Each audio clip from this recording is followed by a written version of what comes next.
Welcome to Generating Gratitude, a look at personal growth in a grateful life. What follows is not professional advice or medical recommendation, but stories and perspectives about living with gratitude. Now, here is your host, Joe Volk.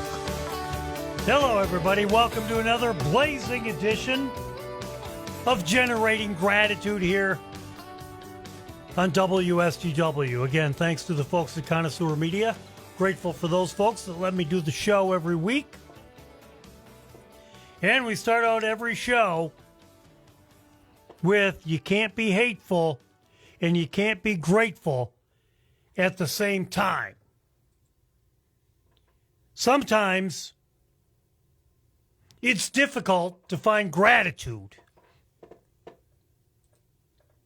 Sometimes you really have to work, or maybe it's just me, but I have to work on finding gratitude in what seems to be horrible situations.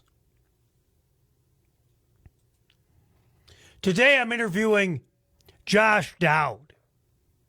He's the father of Jameson. Jameson was a pediatric cancer patient. And to honor his life, they formed the Jameson Strong Foundation. And I read the story, and I had to really work hard to generate gratitude, but Josh and his family are doing an amazing job of it. Josh, welcome to Generating Gratitude.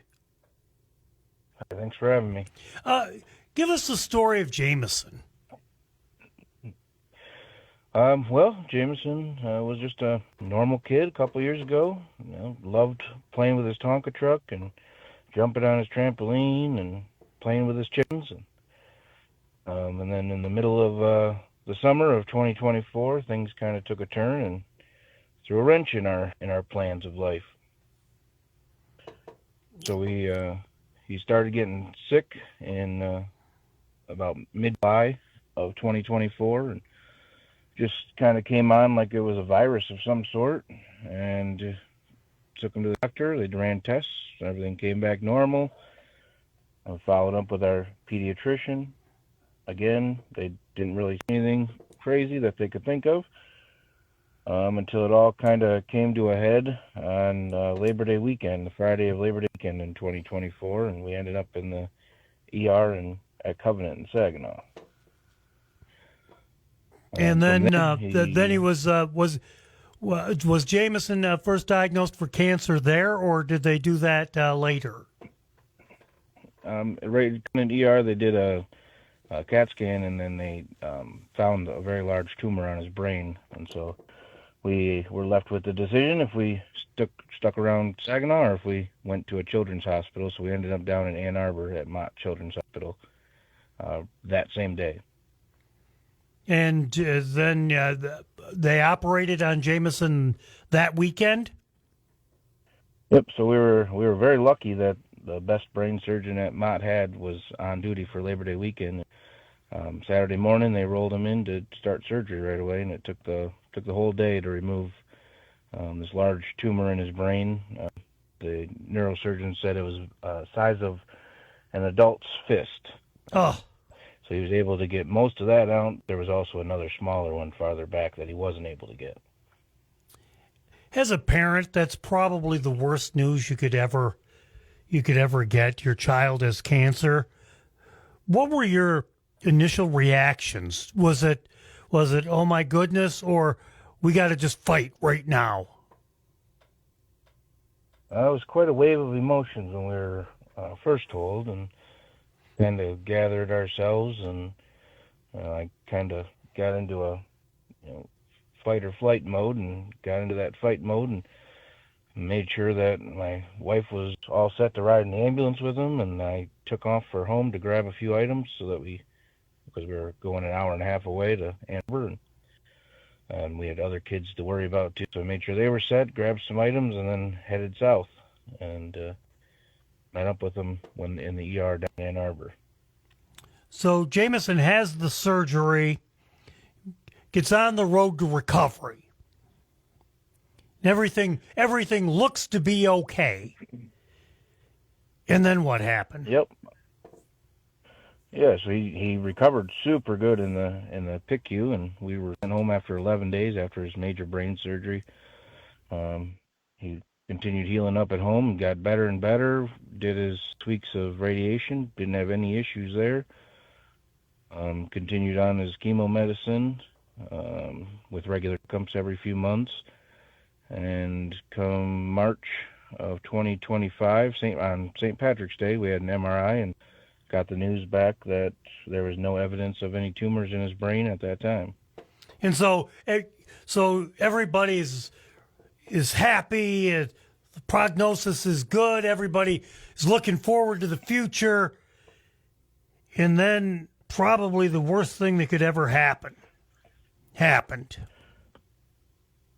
Yeah, we were doing good. We sent him back to school. He wanted to go back, and he was kind of weak from his chemo, so we didn't think anything of it. And then all of a sudden his arm started hurting in May. By the end of May, we found out he had bone cancer in his arm.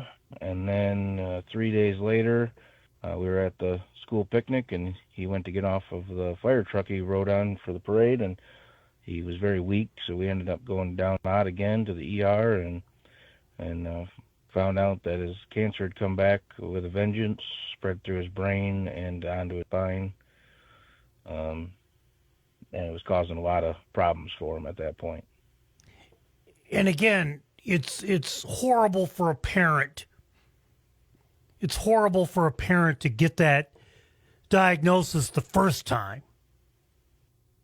And then, the wave of emotions. You got the diagnosis, you did the surgery, the joy of recovery, and then to just be blindsided and devastated again. What did that feel like? Yeah, it was definitely a shot in the heart. Jameson was our firstborn, and so going through all this was very emotional and very tough on the whole family. Not just him, but everybody that was around him that loved him, and we were in the hospital for I think 11 or 12 days at that point, and the news just kept getting worse and worse. It seemed like every day, to the point where first they told us that they told us first that his cancer is back. They told us that he would maybe not make it to Christmas, and then later on it was he'd not make it a few months. So it was a very hard time. We had to rely on God and our family quite a bit, my wife and I, and it was a very, very emotional roller coaster. As a parent, I just don't know how you deal with that news that your child, especially your first child, is terminal. I can't imagine how awful and how terrible that was. And then, you also have other children too, so you have to balance that out as well. How did you make it, Josh? We clung to each other, my wife and I, and we clung to God, and and our family and our community was there to help us the whole way. Without our family, we would have had a really hard time with the other kids, trying to find a place for them to stay. But thankfully, each time my parents were available to take them and watch them for that time and help bring them down to visit and do whatever we needed at that time. It was tough. It was really tough. I'm not going to lie. Yeah, I can't imagine it. I can't imagine being in that position. How did it affect your other children?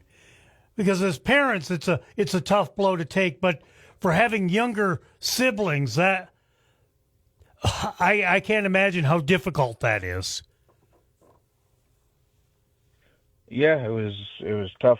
Not just being away from us, but then finding out about their brother and everything that was going on, and we had to skip a lot of things that we had planned to just had to stop life basically to take care of Jameson those last few months especially. And so One of our kids was quite young. He probably doesn't remember anything, but he did end up having some separation issues after that. Now he doesn't want to leave our side at all, and so we had to drop him off twice to be away from us for extended periods of time.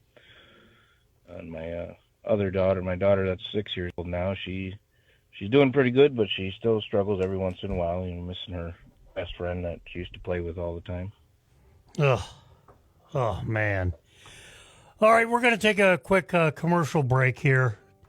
Josh Doud with us, father of Jameson, of course, the big Jameson Strong organization that helps kids, bring some boxes of joy, kids with pediatric cancer. We'll talk about that and a few other things coming back. You're listening to Generating Gratitude here on WSGW.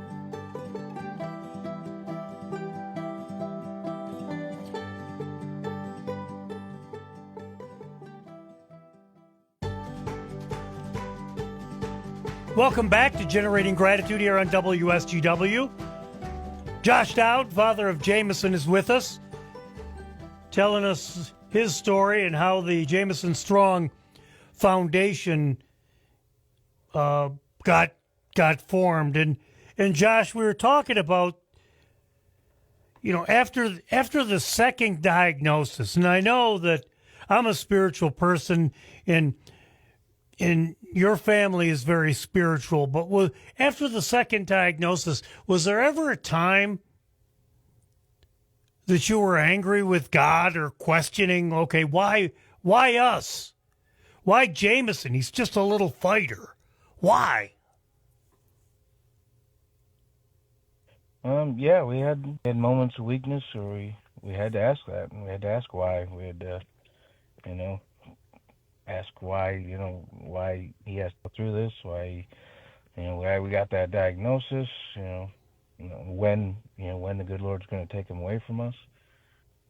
We had to ask all that, and it was tough, but we had good support with people sending us, supportive Bible verses, just everything they could to help us keep our faith strong and just keep going.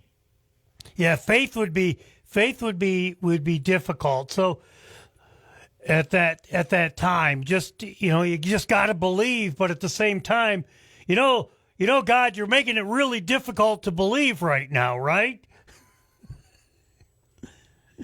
Oh. Yeah, and it was even he even made us question more because he went to a Christian school and he loved God, and he had a little game at one of our family reunions about Bible trivia, and he was answering more questions than some of the adults. He loved Jesus, and he loved, had really strong faith. So after the second diagnosis, how long was it until, Jameson passed?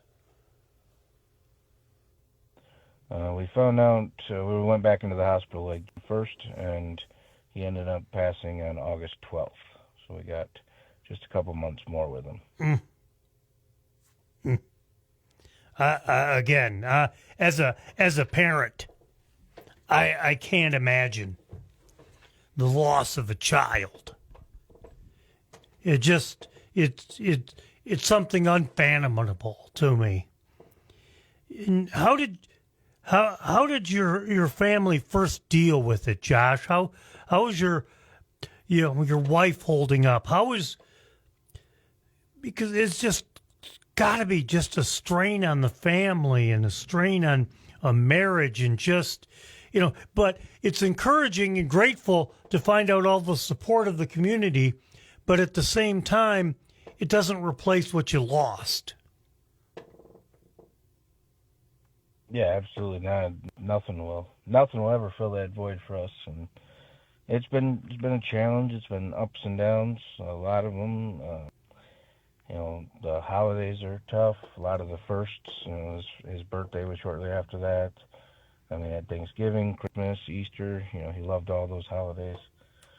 So it's been most days it's just kind of just sits heavy on you, and some days it sits even heavier on you.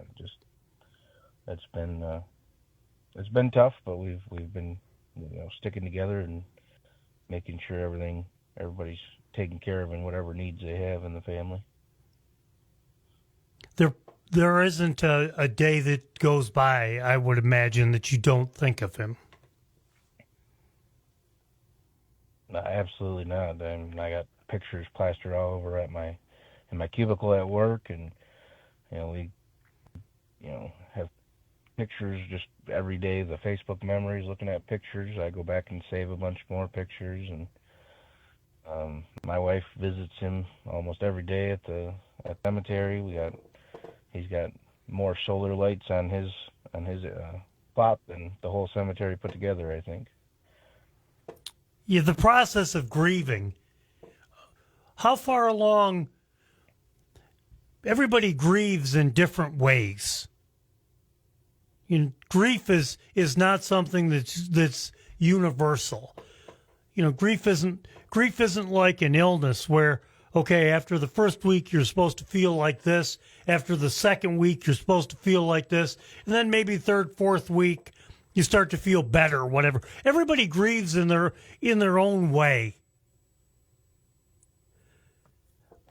How difficult is it for you, Josh, with the grief right now? Are you managing it? Yeah, I'd say we're all managing it in our own way. Certain times of the day, certain places, they hit you a little bit harder.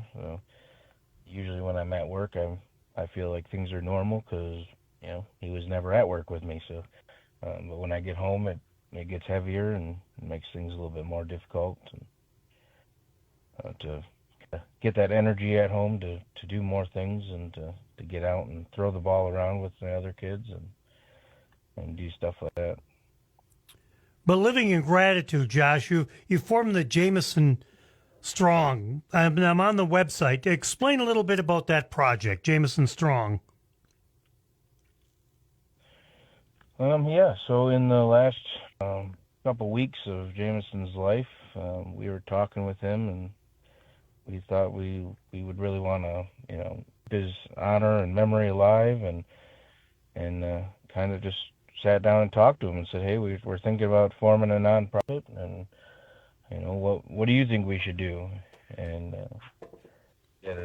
obviously he had a soft spot for other kids with cancer. He had a few friends along the way, and every night he would pray for all of his friends to get healed. And so we focused on pediatric cancer, and then I asked him if he wanted us to send them care packages, or if he wants us to maybe sponsor them grants or money to them, or help them out financially. And as any kid probably would, he wanted us to send gifts. He wanted us to send a box of goodies to them to help them out. He had received a few packages along the way that kind of boost his spirits and makes him know that other people were thinking about him, and so he kind of wanted us to go that route with it. So that's what we did. We came together as a family and figured out the things that helped us through our journey, and we included a lot of those things in our box that we send out to these kids all over the U.S. And if anyone is interested, some of the items we. Sorry, Josh. Go ahead. Just some of the items that we send. The first day we ended up in Covenant ER. Our pastor brought us up a little wood cross with Jameson's name on it. So we add a wood cross that has the kid's name on it. Jameson always wore a cross necklace the last few years, so we added one of those. And we had a devotion book one of my aunts gave us that we read to him every night. We had a Breathless prayer book that helps deal with anxiety when you're in the hospital and in those tough moments that the anxiety comes over you. There's short Bible verses or prayers that you can read and breathing exercises to get your anxiety back under control in that moment. And then just a few other things, lots of stickers and inspirational Bible verse stickers. I have some relatives that hand print some homemade cards with a bunch of Bible verses and songs and stuff to listen to. It's really a family ordeal.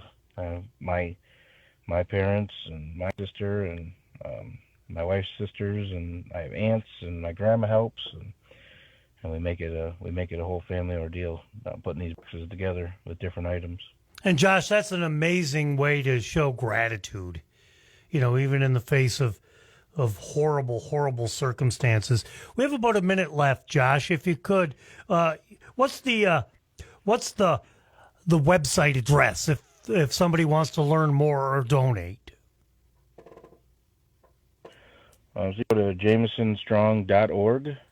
We have everything on there from if you know somebody with pediatric cancer, you can fill out the form. We'll send them a box for free. We have a way to donate on there. We have our story. We have some of our events that we've done or that are coming up also.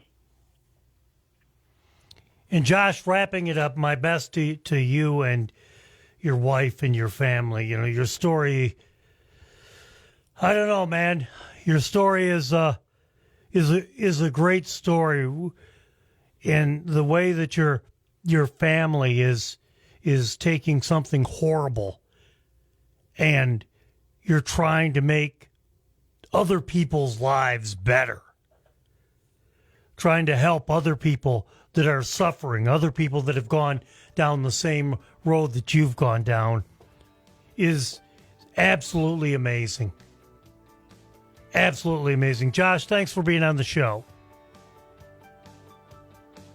Thanks for having me. Thanks for letting me tell our story and let everybody know about Jameson. Yes, sir. You're listening to Generating Gratitude here on WSGW. We'll be right back.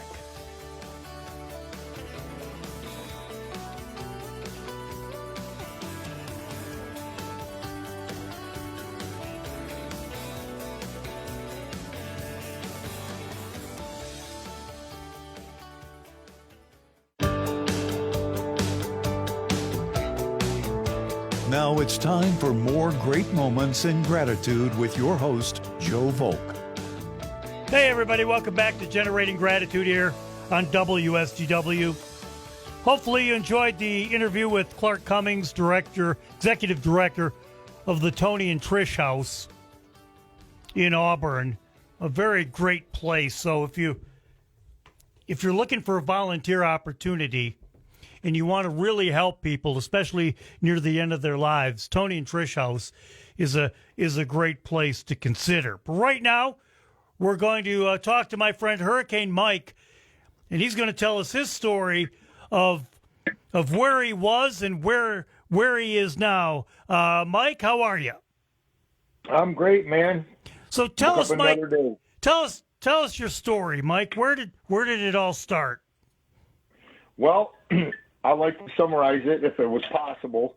We tell people what life was like, what happened, and what life is like now. So, basically, I started out drinking and using drugs to fit in when I was 16, and by the time I was 19, I knew I was an alcoholic. I never drank normally, and I thought I fit in when I used drugs and alcohol, and somewhere in high school, I wanted to not be, just somebody that parties and uses drugs. And I thought, well, I'd like to wrestle or I'd like to run cross country. So I put that on hold long enough to do a little bit of that. And that's where I got the nickname Hurricane, because I had to face a state champion wrestler at Carroll one day, and he did not pin me. So I was, because I worked a lot running and before wrestling practices and cross country, and that's why my friend, he goes, well, you didn't run out of wind, man. You must be like a little hurricane. So that's where I got my nickname. But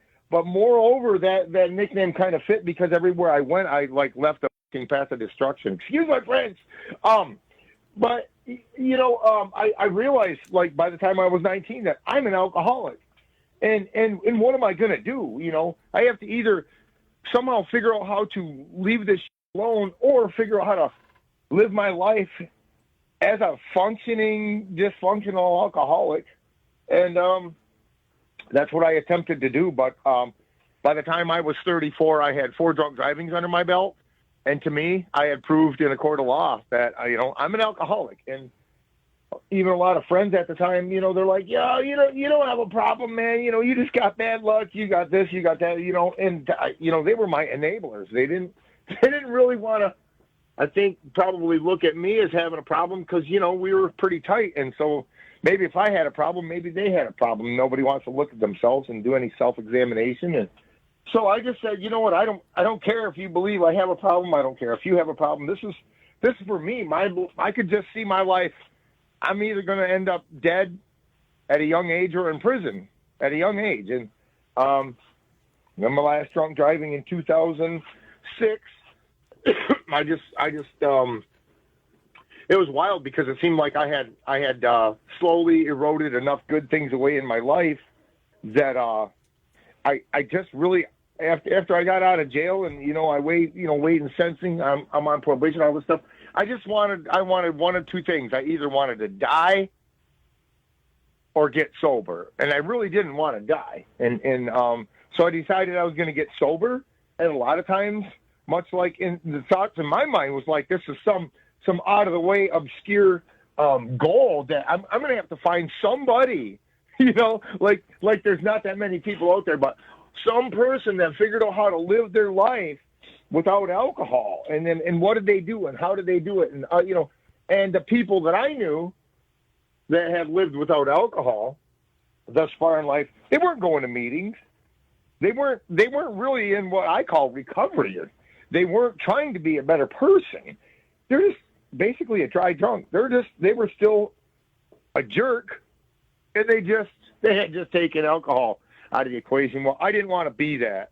And as part of my last drunk driving that I got, they sentenced me to probation, and they sentenced me to like go to AA meetings and all this stuff. And so I was very willing because I'd given up thinking that I could drink like a normal person.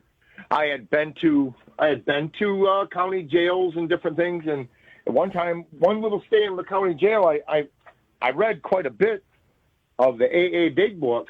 And when they went to let me out of jail, this book was in my property, and that actually belonged to the jail. And the turnkey guy says, "Hey, what about this? You know, you can get in trouble if you try to take jail property." I said, "Oh, I forgot that was in my personal property." I said, "I guess I better leave it here, huh?" And he's like, "Well, what is it?" I said, "It's an AA book." And he said, "Did you read it?" I said, "Yeah, I did." "Well, do you need it?" I said, "Yeah, I think I do." So he literally helped me bootleg an AA book out of the jail. And the reason I say that is because I thought I had it all figured out, you know, the last time around too. And my probation officer says, "Well, if you know the 12 steps and everything," he says, "What's step number 1? I said, "Oh, I know, that's easy. I admitted I was powerless over alcohol." He said, "No, you're wrong." "I'm wrong." He said, here's a book. Open it up. What's the first step say? In fact, what's the first word? The first word, we admitted we were powerless over alcohol and that our lives had become unmanageable. And, of course, Hurricane Mike with us here on WSGW, Generating Gratitude. Mike, 4 drunk drivings. How many times did it take you to get sober? Because you mentioned dry drunks, and I'm a king of dry drunks. And for normal people, a dry drunk is having the same characteristics of being an alcoholic as just being sober and being an idiot as opposed to being a drunken idiot. How many times did it take you? Well, it took me 4 drunk drivings on the books, and I think there was one in there somewhere that just maybe didn't catch up to me. But like I tell everybody, it took everything. It took absolutely everything. It took every embarrassing moment of my life, every oppressive, you know, horrible moment. It took everything.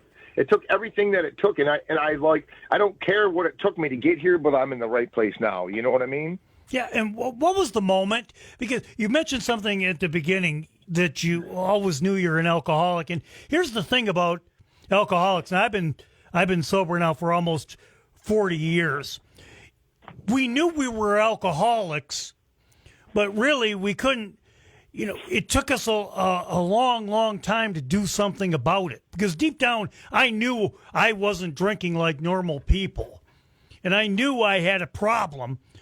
But I felt powerless over to do anything about it. Right. So for me, it was through experimentation, through self-deception and experimentation. We will try to prove ourselves exception to the rule, therefore non-alcoholic. I did a lot of this stuff. It even says right in the big book. If you think you can do the about face and drink like a gentleman, our hats are off to you. If you have any doubt about your weakness, then we suggest you step over to the nearest bar room and try some controlled drinking. And that's exactly what I did. So in 2004, I actually tried to quit drinking. I made it about 14 months, and then unfortunately, I took a job at a gravel pit where they keep beer in the refrigerator pretty regularly. And then after I started drinking again from 14 months, I woke up completely in disbelief in the Tuscola County Jail. And I realized, you know what, this is crazy because I just quit drinking 14 months ago, and I thought I had my life all put together and figured out. And no, what happened? I started drinking again. And look, here I am behind bars. Behind bars. I don't get to see my wife, my kids, my family. I don't know if I get to go back to work or if I'll even have a job. So for me, it was just like, you know, running up against a brick wall for the very last time and realizing that it's never going to be a different outcome. So that was it, 2006. Every time I drink, I break out into handcuffs, right? Yep, I'm allergic, yep. I don't know what happens. It just, the handcuffs happen. And yeah. And when was your last drink? My last drink was June 3rd, 2006. And in fact, it was at an A-bait party at Evergreen Park in Tuscola County. Yeah, I had to leave the biggest party there was just to go pick up more people to party. I mean, how stupid could you be? Oh, we're with Hurricane Mike here on Generating Gratitude. And again, Mike is proving a great point that in recovery, we don't have to be somber. Life there's a misperception that, you know, life without alcohol, all of a sudden I have to be a monk. I have to be somber. I have to lose my sense of humor, which I found through the years of being sober and being in recovery that it's just the opposite. And of course, Hurricane Mike here is proving the same point. We're going to take a short break. And when we come back, we'll talk to Hurricane Mike about recovery and about what he's learned about himself during the whole recovery process. You're listening to Generating Gratitude here on WSGW.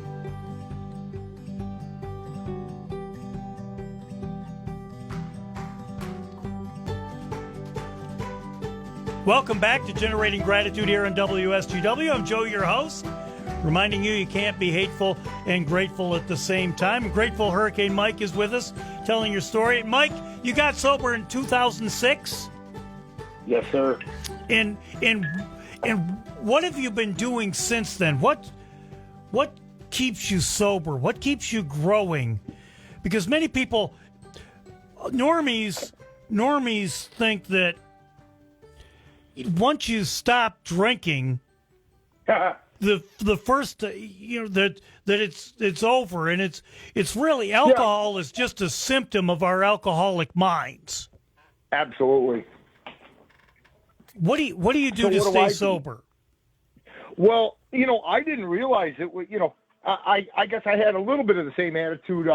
Hey, once I quit drinking, all my problems will go away. But the problem wasn't the alcohol. The problem was the guy in the mirror. And a lot of times I would hear, I started going to meetings because they sentenced me to meetings, and I said, I'm 12-step, all the way, blah, blah, blah, blah.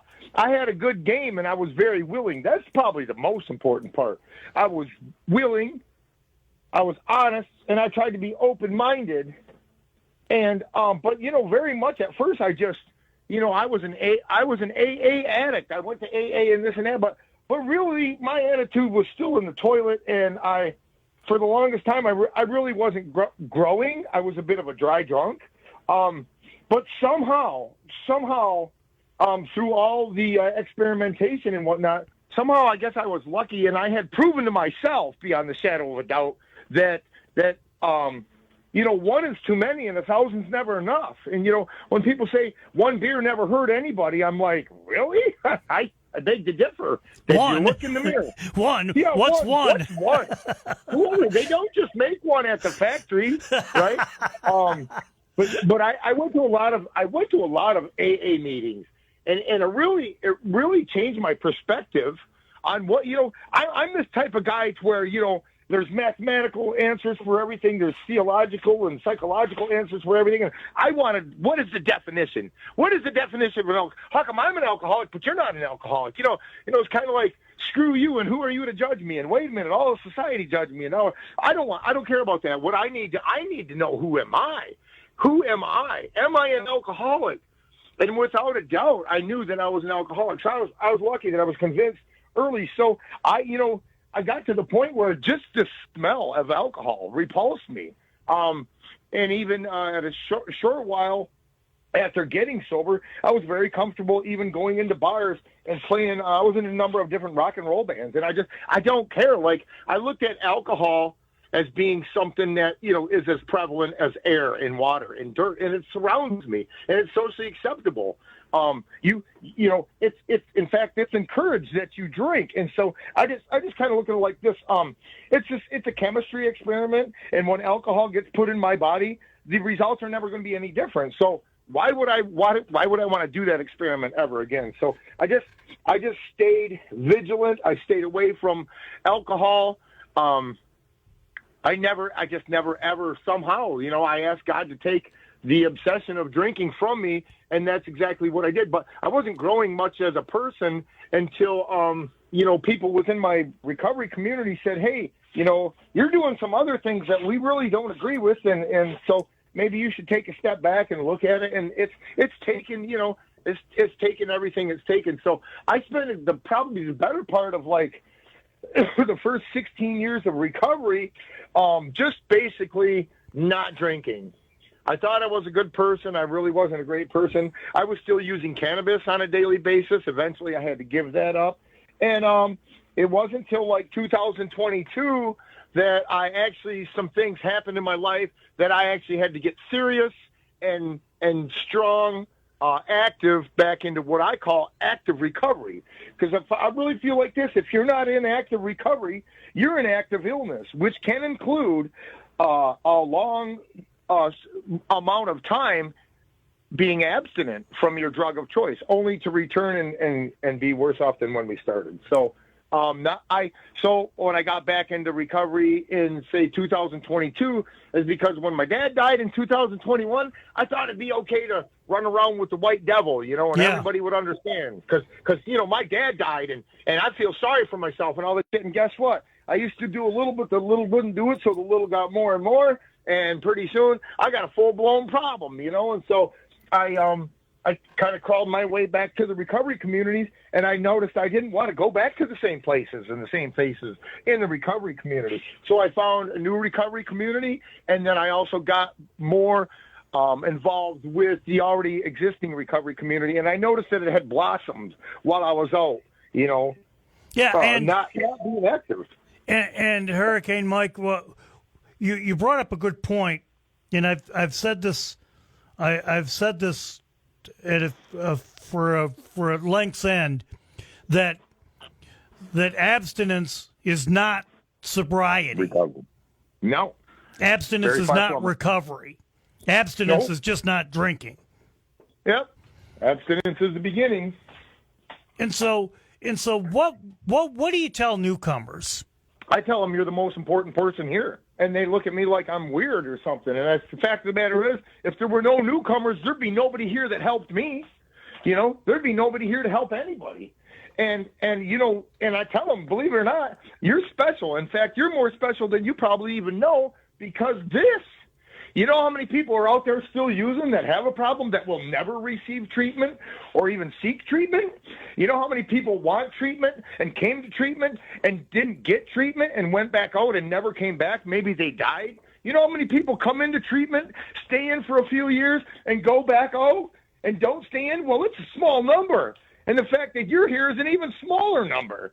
So you think about that. You just think about that. It's amazing. Like, it's a little miracle that you are right here, right now, in the place where you need to be so you can be better. So don't take that for granted. You know, you remember God gave you another day, but don't forget, it's also one less day in your life. So let's get going. You know, that's what I tell people. Life is amazing. It's beyond your wildest dreams if you can see it that way. And you know what I mean? And Mike, what are you grateful for? Because gratitude plays a huge role in recovery. It absolutely does. You know, there was a time when I wasn't grateful for anything, but I had everything. And so today I'm grateful to be grateful. I used to be such a miserable son of a bitch, you know, and people tried to make me happy. And so I'm grateful to be grateful. And I tell people, this sounds like a brag, but you know what? When I stop and count my blessings, brother, I run out of numbers. I could be here all day. I could, you know, and I tell people this too. I cannot control the wind, but I get to adjust my sail. Yep. You know what? I'm going to make it. I'm going to make it, dude. All I know is if I can draw a breath of life, I will never stop fighting, period. The only way you lose is if you give up.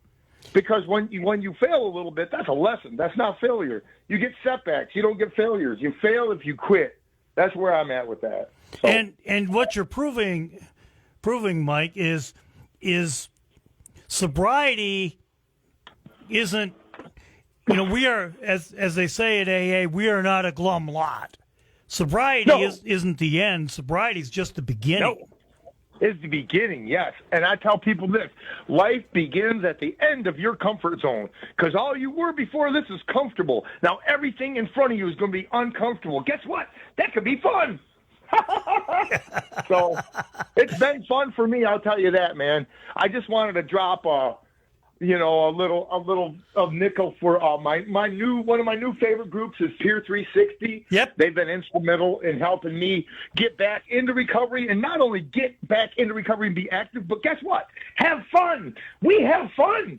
Man, you know, when you say, and I will never diss on, you know, AA and anybody, AA and NA, but when you're a tiny little town like Ubley or Bad Axe, and we say, well, we're self-supporting through our own contributions, that means you got enough money to pay rent and buy coffee and creamer and sugar. You know what I mean? Yep. So and we had picnics and this and that, and we had camaraderie. But man, we didn't have camp out events and picnics and volleyball so anyways, all of the programs are good for me. I utilize all of them, but I just absolutely love Peer 360. It's coming to my life. There's a lot of good people in there.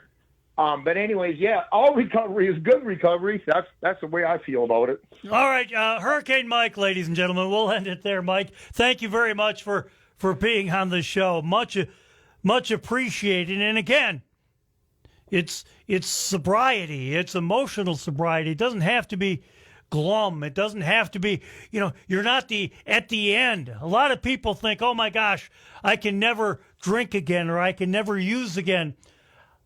I'll be condemned to a life of drab dullness and boredom. And as Hurricane Mike just proved, it's just the opposite. Sobriety is the beginning. It's the beginning of something that's really freaking cool. And with that, we will close another blazing edition of Generating Gratitude here on WSGW. Thanks to the folks at Connoisseur Media that let us do this stuff every week. And if you have any comments, questions, feel free to hit up on the website, WSGW.com. We'll see you again next time. You've been listening to Generating Gratitude on WSGW. Remember, can't be hateful and you can't be grateful at the same time.